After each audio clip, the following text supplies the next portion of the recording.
로마서 12장은 사도 바울이 그의 복음의 핵심과 구원의 진수를 설명하고 난 다음 복음의 핵심과 구원의 감격을 누린 사람들이 살아가야 할 삶에 대하여 말씀하기 시작한 장입니다. 그 중에서도 12장 1절에서 3절까지의 말씀은 바로 하나님의 백성으로 살게 된 그들의 삶의 가장 핵심적인 원칙을 알려주고 있습니다. 그 핵심을 저는 하나님의 백성들은 영적인 예배를 드리며 사는 존재다 말씀을 드렸습니다.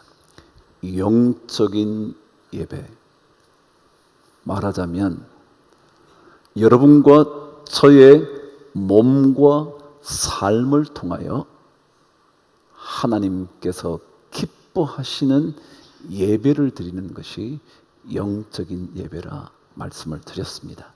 말하자면 이 자리에 오셔서 드리는 예배만이 아니라 여러분의 살아가는 삶의 현장 속에서 여러분 자신을 드리는, 몸을 드리는, 살아있는 제물로 드리는 예배를 가리켜 영적인 예배라 말씀을 드렸습니다. 그런데 이 영적인 예배의 핵심에는 그것이 바로 하나님께서 기뻐하시는 예배가 되어야 한다라는 사실이었습니다.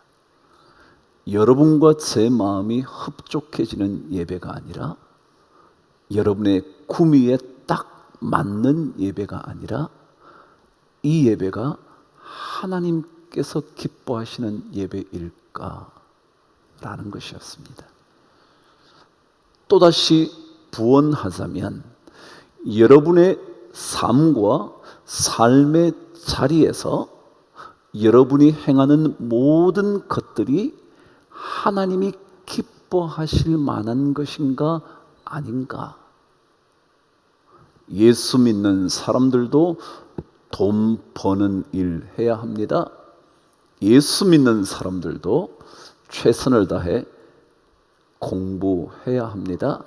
그런데 그 모든 것들이 하나님께서 기뻐하실 수 있는 것인가에 대해서 좀 더 집중해야 한다라는 말이었습니다.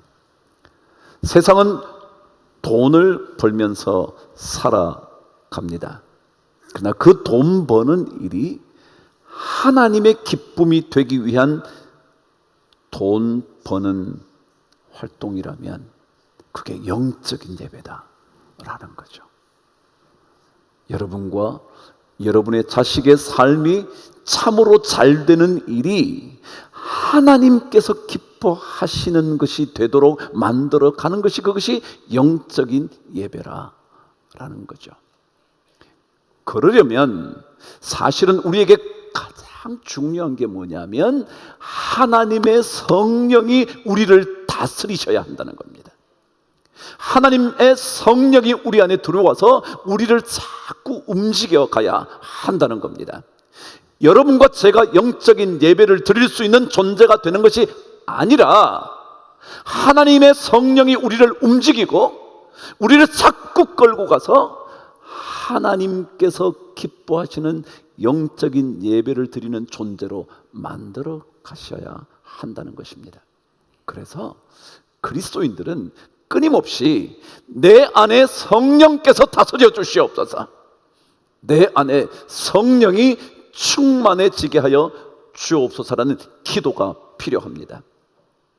왜냐하면 성령께서 우리 안에 거하시지 않고는 우리는 영적으로 살아가기가 어렵습니다.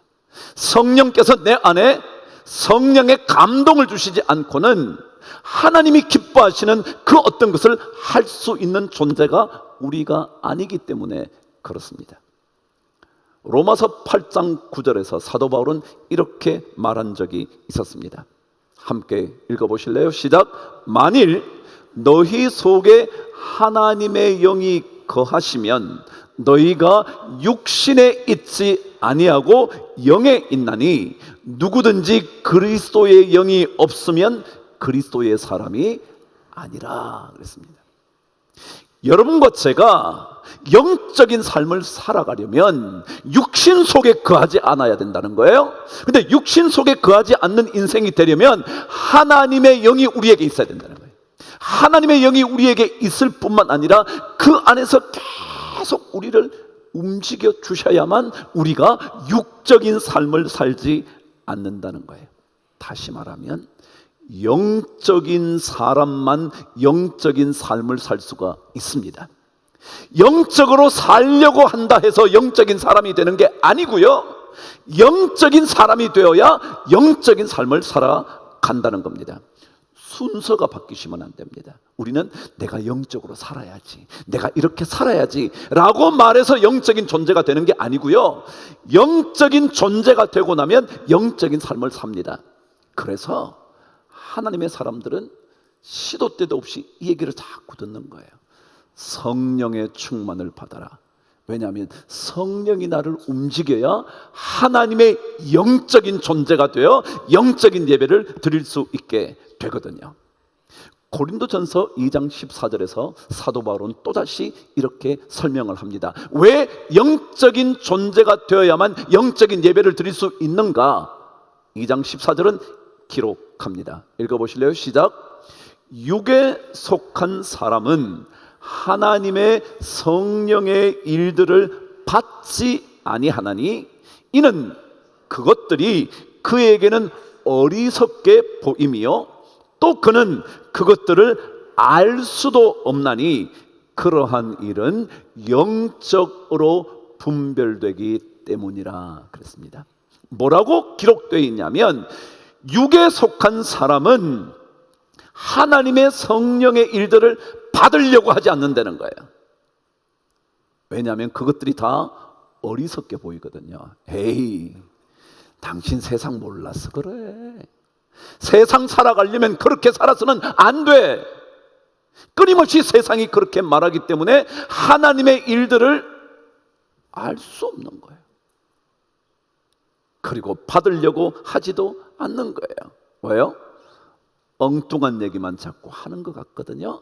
그래서 하나님의 일, 하나님의 영적인 일을 하려면 하나님의 성령이 내 안에 들어와야 된다는 겁니다. 그래서 사도 바울은 이 영적인 예배를 드리는 자들을 위하여 1장부터 11장까지 반복해서 구원의 복음의 핵심을 계속 얘기하는 거예요. 그렇지 않고는 우리는 영적인 예배를 드릴 수가 없거든요. 지난 시간 우리는 영적인 예배의 가장 핵심이 뭐냐면 하나님이 기뻐하셔야 된다 그랬어요. 하나님이 기뻐하시는 것. 또다시 강조하건대 여러분이 좀 좋아하고 안 좋아하는 건 문제가 아니에요. 여러분이 좀 익숙하고 익숙하지 않은 게 문제가 아니에요. 이 예배가 하나님께서 받으실 만한 거룩한 예배인지에 대하여 여러분과 저는 집중해야 합니다. 내가 들어보니 그건 나한테 안 맞는 거야, 그것과 관계없습니다. 하나님의 말씀은 우리의 입맛, 삶의 방식, 거기에 맞는 것이 아니라 하나님께서 원하시는 것들을 말씀하시기 때문에 그렇습니다. 그래서 가장 중요한 핵심은 하나님이 기뻐하셔야 돼요. 공부를 해도, 돈을 벌어도, 자식을 길러도, 가정을 꾸려가도, 사업체를 이끌어가도 그게 하나님이 기뻐하셔야 됩니다. 그런데 오늘 성경은 하나님이 기뻐하시는 산 제물로 드리는 영적 예배를 설명하면서 한 단어를 더 덧붙여 놓았습니다. 1절 말씀 저와 함께 읽겠습니다. 시작. 그러므로 형제들아 내가 하나님의 모든 자비하심으로 너희를 권하노니 너희 몸을 하나님이 기뻐하시는 거룩한 산 제물로 드리라. 이는 너희가 드릴 영적 예배니라. 하나님이 기뻐하시는 산 제물 앞에 한 단어를 덧붙였습니다. 뭐냐면 거룩한이라는 것입니다. 다시 말하면 하나님이 기뻐하시는 게 뭐냐면 거룩한 거라는 거예요. 거룩한 것. 많이 들어보셨죠? 내가 거룩하니 너희도 거룩할지니라. 거룩에 대한 이야기를 끊임없이 들었어요. 근데 또한 그 거룩하다는 단어가 가장 중요한 의미가 뭐냐면 구별된다라는 의미였다는 것입니다. 우리 그리스도인들의 영적인 예배자의 삶은 세상과 구별되어야 한다는 얘기였잖아요. 근데 구별된다는 것은 다르다 그런 뜻입니다. 예를 들자면 세상이 이렇게 말한다면 하나님의 사람들의 말은 다르다는 것입니다. 세상이 이렇게 생각한다면 하나님의 사람들이 생각하는 것은 이것과 다르다는 겁니다. 세상이 이렇게 살기를 요구한다면 하나님의 사는 방식은 다르다. 이게 거룩하다라는 의미입니다. 제가 지난 수요일인가요? 어젠가요?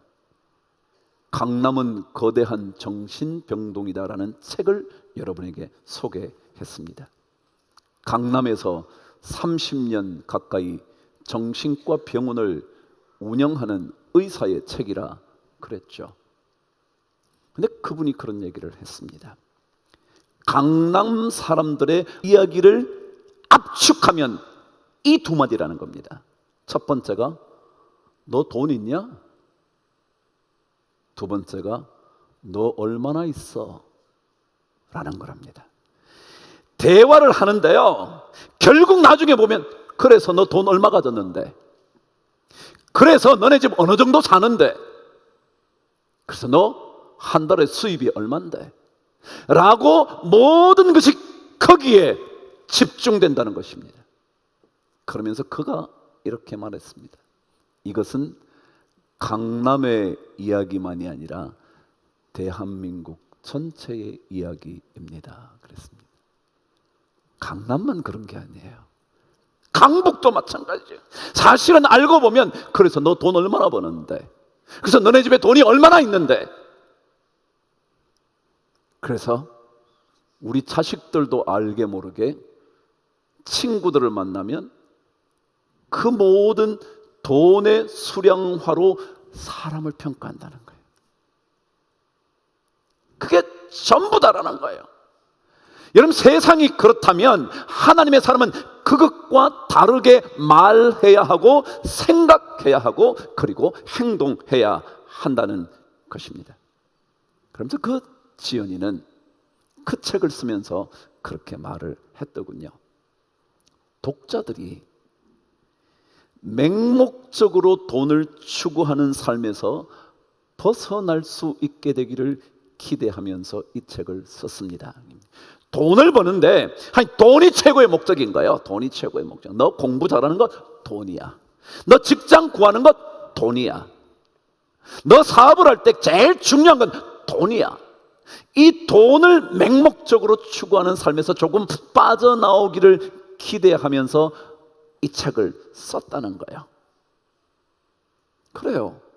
우리랑 생각이 좀 비슷하죠. 우리 예수 믿는 사람들의 영적인 삶이라는 것이 모든 것이 돈으로 귀결되는 게 아니잖아요. 그러면서 그가 말합니다. 돈보다 중요한 여러 가지 가치들을 되살리고, 그 다음 말이 인간적으로 좀 살아갈 수 있는 길을 고민하는 계기가 되기를 바라면서 이 책을 썼습니다. 조금 더 인간적이었으면 좋겠다는 거예요. 왜요? 돈으로 모든 것을 판단하지 말고 전부 다 돈 얘기, 뭐 네가 얼마 버냐, 한 달에 이거 하면 얼마 수익이 되냐, 이걸로 하면 얼마나 이익이 좋으냐, 이런 얘기 말고 좀 더 인간적으로 살았으면 좋겠다는 거예요. 그래요. 그런 삶을 사는 게 좋겠죠. 그런데요, 제가 한번 물어볼까요? 인간적으로 살면 괜찮을 것 같으세요? 그럼 도대체 인간적이라는 게 어떤 건가요? 어떻게 살면 인간적인 걸까요? 그러면서 그가 그렇게 말합니다. 부모들이 자녀들을 기를 때 돈 그러지 말고 그 아이들로 하여금 좋은 인간관계를 통하여 배려를 배울 수 있도록 가르쳐 줘야 된다는 거예요. 그래야 애들이 나중에 돈 하지 않는다는 거예요. 자, 그러면 제가 또다시 묻습니다. 그들이 혹은 우리가 좋은 인간관계를 가지면 되나요? 아니요. 우리 인간은요, 성경이 말하는 그대로 우리 모두는 전적인 부패와 타락의 존재입니다. 그래서 인간적으로 살다가도 내가 진짜 그 사람을 인간적으로 대해줬는데 상대방이 나에게 비인간적으로 나오면 못 참아. 나 인간적으로 살았어요. 내가 인간적으로 그에게 대해주려고 애를 썼어요. 그런데 만일 그 상대방이 인간적이지 않으면 그래, 너 같은 거하고는 절대로 안 만나. 관계가 끝인 겁니다. 이게 인간적인 거예요. 배려를 배운다고요? 여러분, 제가 그랬잖아요. 배려를 해요. 한 번 해요, 두 번 해요, 세 번 해요, 10번까지 잘했어요. 그런데 배려를 받는 그 사람이 자기에게는 하나도 배려 안 하는 거예요. 왜? 세상은 그런 거거든요. 그러면 그때부터 인간관계가 깨어지는 거예요. 그러니까 이분이 물론 모든 사람이 그랬으면 좋겠지만 인간은 전적인 부패의 존재라 그렇게 할 수가 없는 거예요. 또다시 말씀드리긴 해요. 왜 우리로 하여금 우리 몸을 영적인 예배를 드리라 그러냐 하면, 영적이지 않고는, 성령의 도우심을 받지 않고는 우리는 전부 다 세상과 똑같이 한다는 거예요. 그래서 세상과 구별되지 못한 거룩하지 않은 삶을 살게 된다는 것입니다. 그래서 성경은 또다시 영적이 되어야, 인간적이 되는 게 아닙니다. 영적인 존재가 되어야, 다시 말해 성령께서 우리를 자꾸 다스려야. 그래서 예수 믿는 사람은요, 다른 어떤 기도보다 성령이 계신다고 믿으신다면 성령이 나를 좀 다스려요. 성령이 나를. 그렇지 않고는 우리는 한두 번 인간적인 삶을 살다가, 한두 번 배려하는 인생을 살다가 금방 뒤집어질 수 있는 거예요. 그래, 결국 돈 많아야 힘쓰는 거지 배려한다고 되는 게 아니야 라고 말하게 되고 말 겁니다. 우리는 세상과 조금 달라야 합니다. 조금 더 다르게 살아가야 합니다. 여러분, 혹시 낚시를 해보셨나요? 저 어릴 때 낚시를 했습니다. 했다기보다 큰형님께서 좋아하셔서 따라다녔습니다. 그럼 낚시를 하면 뭘 해야 돼요? 미끼를 만듭니다. 그래서 아침에 가기 전에 뭘 하느냐면 미끼를 준비합니다. 미끼의 첫 번째는, 그 당시에는 1위가 지렁입니다. 그러니까 땅을 파는 겁니다. 땅을 파면 거의 지렁이가 있습니다. 그럼 지렁이를 잡아서 봉투에 담아서 낚시하는 데 가는 겁니다. 그리고 저는 뭐 해야 되느냐면 옆에서 지렁이를 뜯어서 낚시 바늘에 끼우는 겁니다. 두 번째 중요한 낚시의 미끼는 떡밥이었습니다. 떡밥을 주물럭 해가지고 그 낚시 바늘에다가 이렇게 붙이는 겁니다. 저는 이것까지 해봤습니다. 구더기도 좋은 미끼입니다. 그런데 요즘은 그런 살아있는 미끼도 쓰긴 하지만 인공 미끼를 사용합니다. 훨씬 더 화려하고요, 그리고 훨씬 더 향기롭기도 하고요, 심지어 미끼에 털이 달려서 물결이 치면 이렇게 해서 물고기들이 고기로 오도록 만드는 겁니다. 그 미끼를 물면 그걸로 물고기의 인생은 끝입니다. 이게 미끼입니다.